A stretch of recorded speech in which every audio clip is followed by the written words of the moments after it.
D'emblée, je voudrais vous rappeler que lorsque on fait de la parodontologie, on ne doit jamais oublier l'histologie du parodonte.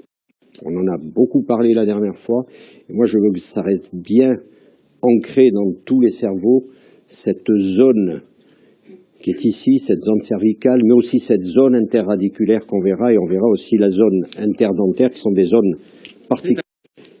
Et également, cette image, gardez-la bien en tête, cette image d'une attache conjonctive. Faites un fort grossissement, c'est une attache conjonctive humaine, et ce que vous voyez ici, c'est du sément. Et vous voyez que le sément peut être épais, et vous voyez cet ancrage qui est extrêmement solide.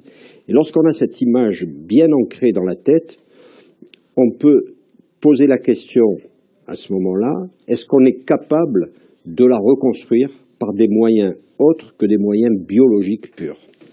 Regardez bien cette image, avec ces fibres de Charpé qui pénètrent profondément dans le sément et les sémentoblastes qui sont ici. Et là, on se doute que tous les matériaux inertes seraient inefficaces sur une reconstruction sémentaire.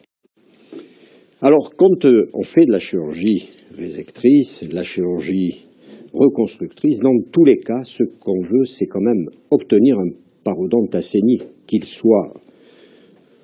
qu'on ait eu un gain d'attache ou pas, on veut qu'à la fin du compte, ce soit parfaitement assaini, qu'il n'y ait pas une maladie parodontale qui persiste et qui finalement perturbe nos résultats. Donc ça, c'est l'objectif, bien sûr, qu'on a en tête.